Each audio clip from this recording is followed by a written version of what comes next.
Dans l'épisode d'Un si grand soleil du mardi 24 octobre 2023, Ludo Folcomarchi publie la vidéo de Régis Lejeune en train d'agresser Jade, Maëva El Aroussi, sur les réseaux sociaux.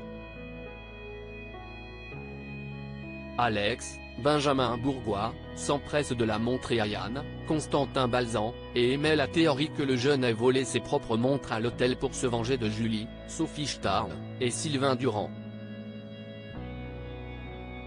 En les surprenant dans son lit, il se serait senti violé dans son intimité. Yann et Hugo, Bibi Tanga, trouvent la théorie intéressante et en font part à Becker, qui ne les prend pas vraiment au sérieux. Même si le jeune a des sautes d'humeur, il a du mal à croire qu'il soit capable de manigancer quoi que ce soit. Malgré les doutes de Becker, Yann appelle le jeune pour lui demander de passer au commissariat.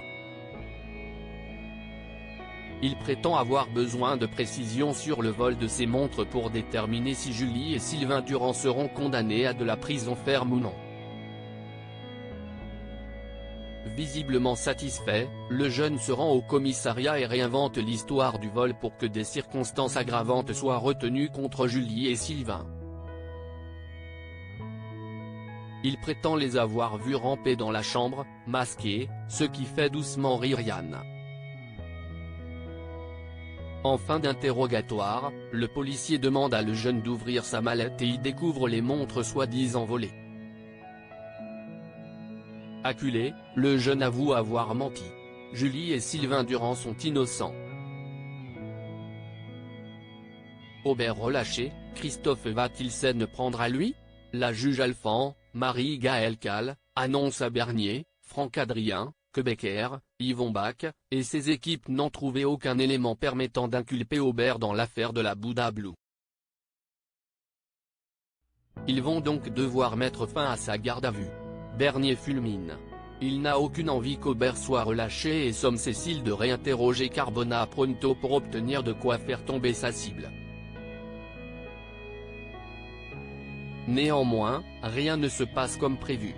Lors de son interrogatoire, Carbona revient sur ses déclarations et affirme qu'Aubert n'a rien à voir avec le trafic de Bouddha Blue.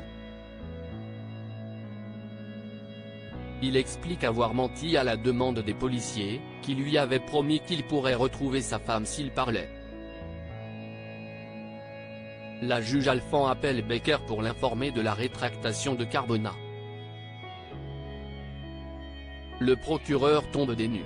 Il comprend qu'Aubert, Frédéric Pelget, s'est joué d'eux en demandant à Carbona de l'accuser pour qu'il soit arrêté et de se rétracter à la fin de la garde à vue, afin qu'il ne puisse plus être inquiété dans cette affaire. Furieux, Becker va relâcher Aubert. Après avoir annoncé à la radio que Carbona allait porter plainte contre la police pour tentative de corruption, Serge Levard, Laurent Fratal, appelle Florent, Fabrice Deville, et lui propose de se joindre à la plainte avec Aubert. Florent, qui soupçonne Aubert d'avoir manigancé avec Carbona pour ne plus être inquiété, refuse catégoriquement. Il lui suggère d'appeler directement Aubert et, s'il accepte, de lui dire de changer d'avocat. De son côté, Cécile rentre chez elle et raconte ce qu'il s'est passé à Christophe, Hubert Benhamdine. Elle s'énerve de ne pas avoir compris qu'Aubert et Carbona les manipulaient. Désormais, Aubert est dans la nature et peut continuer à empoisonner des jeunes avec sa drogue. Christophe essaye de la réconforter. Il est certain que sa femme finira par coincer Aubert. Et dans le cas contraire, il lui conseille de faire confiance au karma. Christophe aurait-il choisi sa nouvelle cible en la personne d'Aubert?